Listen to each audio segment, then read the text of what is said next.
찬송가 70장입니다.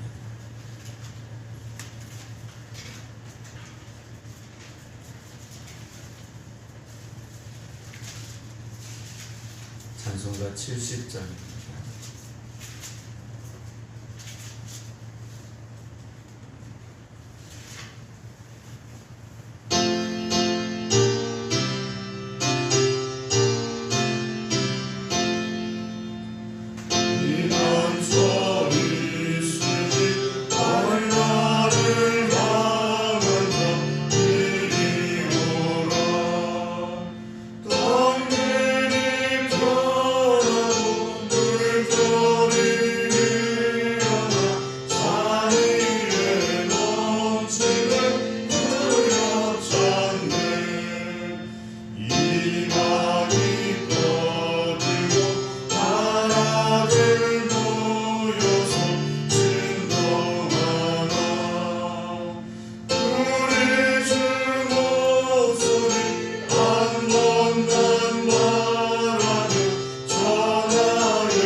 하나님께서 주시는 말씀 누가복음 20장 1절부터 8절입니다. 누가복음 20장 1절부터 8절 말씀.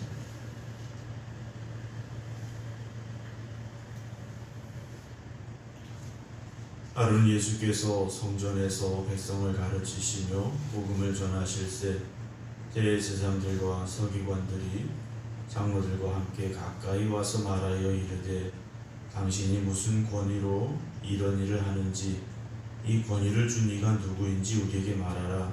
대답하여 이르시되 나도 한 말을 너에게 물으리니 내게 말하라. 요한의 세례가 하늘로부터냐 사람으로부터냐?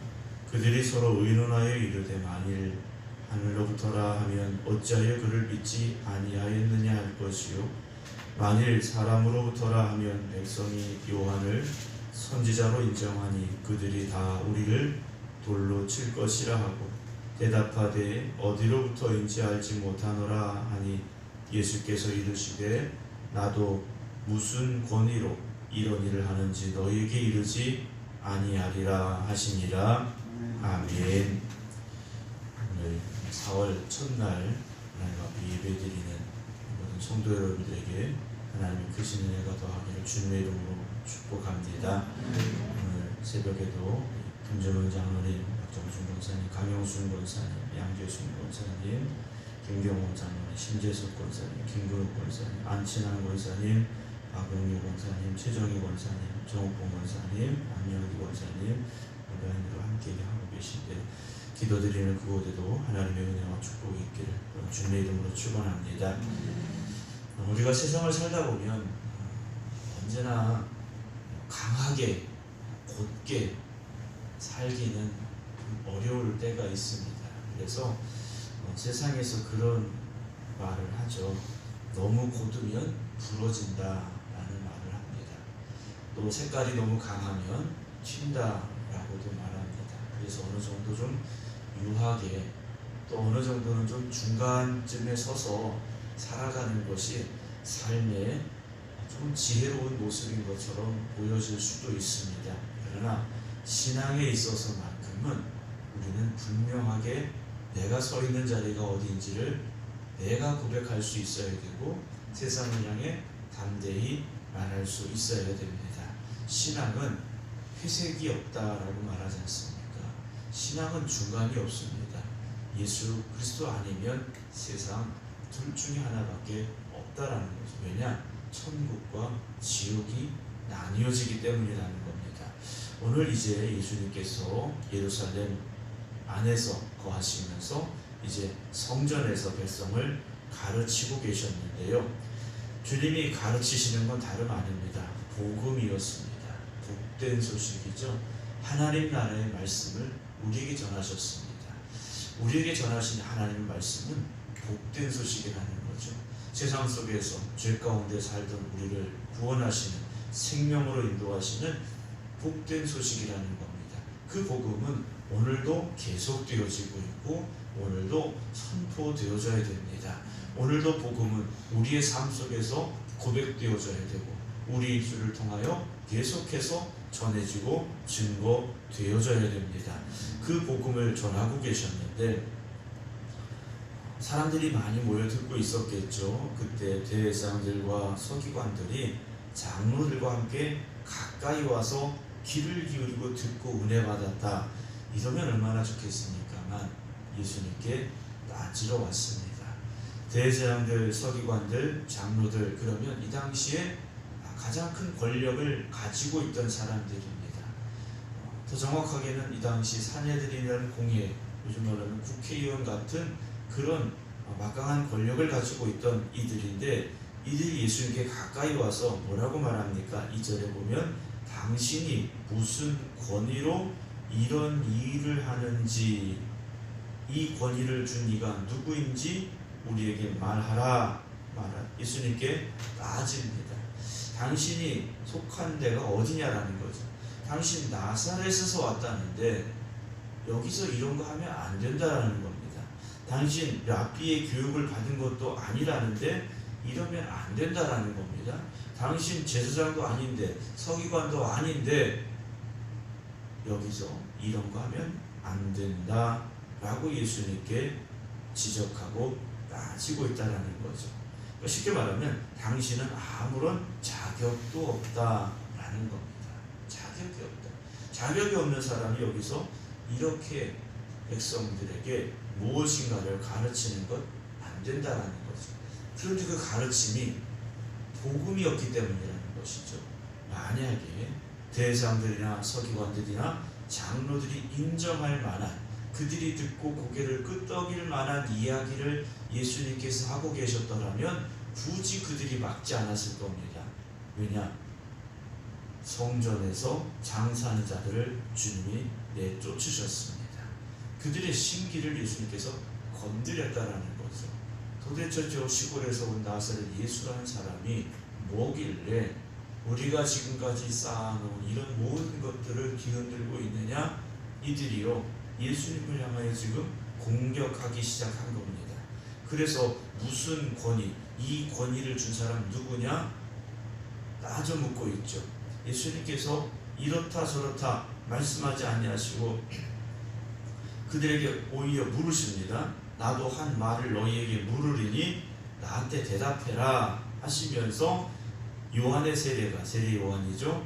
이 세례를 베풀었던 요한의 이 세례가 하늘로부터냐 사람으로부터냐 라고 묻습니다.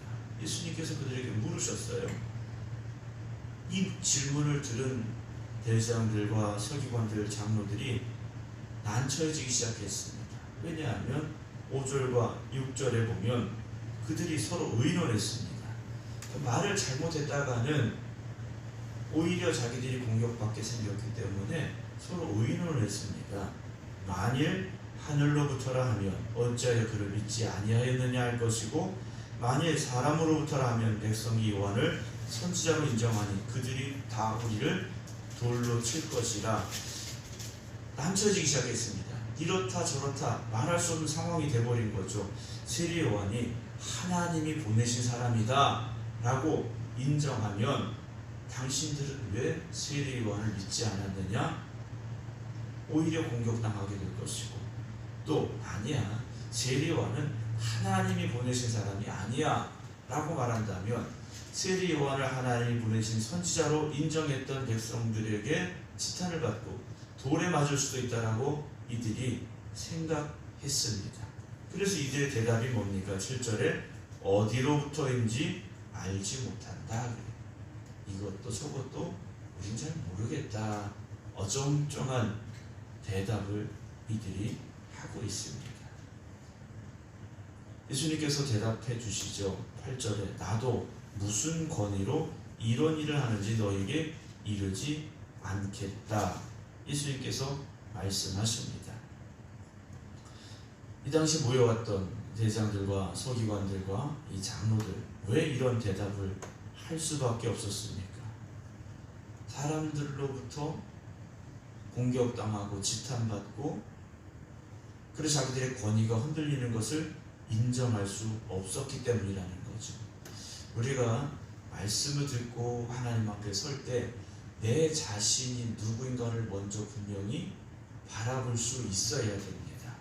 정말 하나님 앞에 서 있는 내가 어떤 존재인가를 철저하게 바라볼 수 있어야 되죠. 그때 우리가 깨닫게 되는 게 뭡니까? 하나님 앞에 서기에 부족한 죄인임을 우리가 깨닫게 된다는 거죠.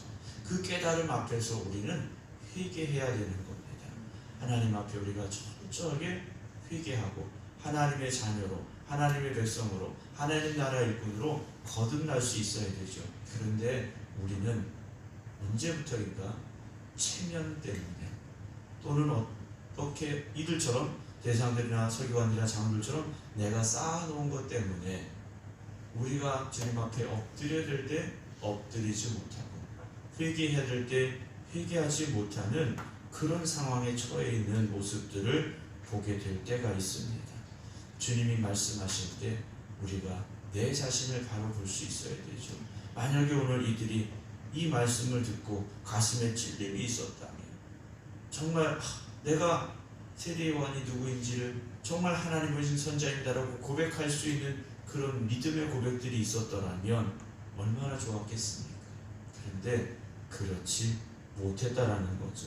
오히려 주님을 공격하려 하였고 주님의 길을 가로막는 이들이 되고 말았다라는 겁니다. 사랑하는 성도 여러분, 처음에 말씀드렸습니다. 우리가 서 있는 자리를 분명히 고백할 수 있어야 됩니다. 그리고 그 자리를 우리가 지켜갈 수 있어야 됩니다. 오늘도 세상은 교회를 향한 공격을 멈추지 않습니다. 예수 믿어서 뭐 하는데? 라고 말합니다. 교회 가서 뭐 하는데? 라고 말합니다. 교회를 향하여 긍정적이고 우호적이고 좋은 것으로 바라보는 사람들보다는 오히려 교회를 비난하고 모욕하고 무시하는 일들을 더 많이 만나게 됩니다. 이전에는 목사님들 그러면 교회 안 다니는 사람들도 존경해주고 인정했습니다. 근데 요즘은 그렇지 않습니다. 교회, 예전에는 문제 있는 사람들 너도 교회 좀 다녀라, 교회 다니고 사람 좀 되라 했는데 요즘은 그렇지 않습니다. 왜 이렇게 됐을까요? 교회 안에 있는 우리가 바로 서지 못했기 때문입니다.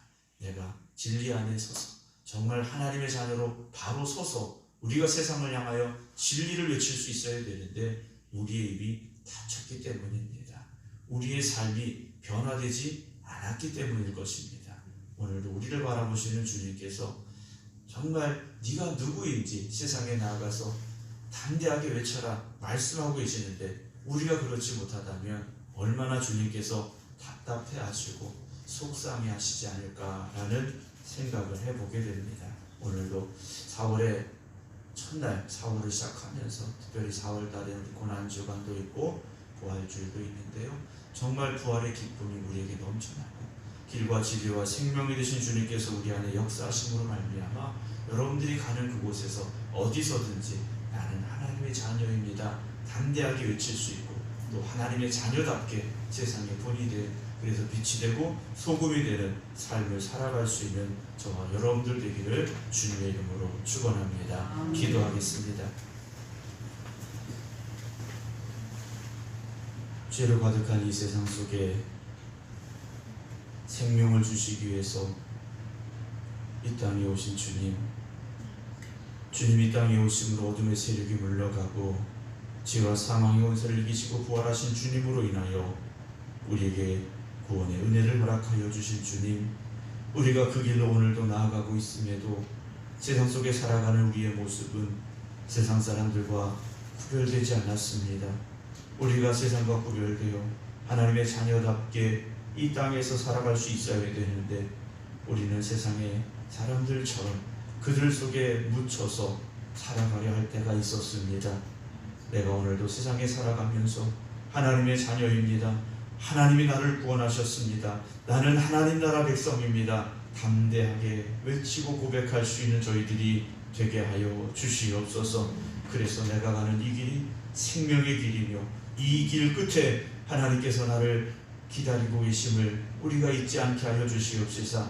이 길에서 벗어나지 않게 하여 주시옵시고 좌로나 우로나 치우치지 않게 하여 주시옵소서. 오늘 특별히 4월의 첫날입니다. 4월을 시작하며 첫 시간 깨어 기도드리는 모든 성도들에게 주님 함께하여 주시옵소서. 4월 한 달도 주님과 동행하는 발걸음 되게 하여 주시옵시고 주님의 인도하심을 따라 그 길로만 갈 수 있는 저희를 되게 하여 주시옵소서. 내 생각과 내 주장은 내려놓게 하시고 오직 나의 목자 되신 주님께서 인도하시니 내가 그 길을 따라가겠습니다. 순종하겠습니다. 나아갈 수 있는 저희를 되게 하여 주시옵소서. 그래서 4월 한 달 믿음으로 기도하며 주님만 따라가는 하나님의 백성들에게 은혜 허락하여 주시옵시고 세상을 이길 힘과 능력을 더하여 주시옵시고 우리가 가는 곳마다 생명의 복음을 전하고 증거함으로 영혼을 구원하는 귀한 사명 감당할 수 있는 모든 성도들 되게 하여 주시옵소서. 특별히 질병 가운데 있는 이들 주님 기억하여 주시옵시고 저들이 질병에서 깨끗하게 나음을 입게 하여 주시옵시사. 주님 주신 사명 감당하게 부족함이 없도록 주님 속히 회복시켜 주시옵소서. 인생의 문제로 고민하며 어려워하는 일도 있습니다. 하나님 저들 함께하여 주시어서 인생에서 살아가는 하루하루의 날들이 주님의 도우심 가운데 놀라운 기적을 체험하게 하여 주시옵시고 주님의 함께하심 가운데 위로받게 하여 주시어서 날마다 소망의 삶을 살아가게 하여 주시옵소서. 마음의 근심으로 걱정하며 염려하는 이들 무거운 짐진 자를 다 주님 앞에 내려놓게 하여 주시어서 항상 기뻐하며 찬송하며 살아가는 우리 모든 성도들 되게 하여 주시옵소서. 이제는 우리 주 예수 그리스도의 은혜와 아버지 하나님의 무한하신 사랑하심과 성령님의 감동 감화 역사하심이 4월 첫날 새벽 주님 앞에 깨어 기도드리는 모든 성도들과 저들의 가정과 자녀들과 일터 위에 이제부터 영원토록 함께 하시기를 간절히 축원하옵나이다. 아멘.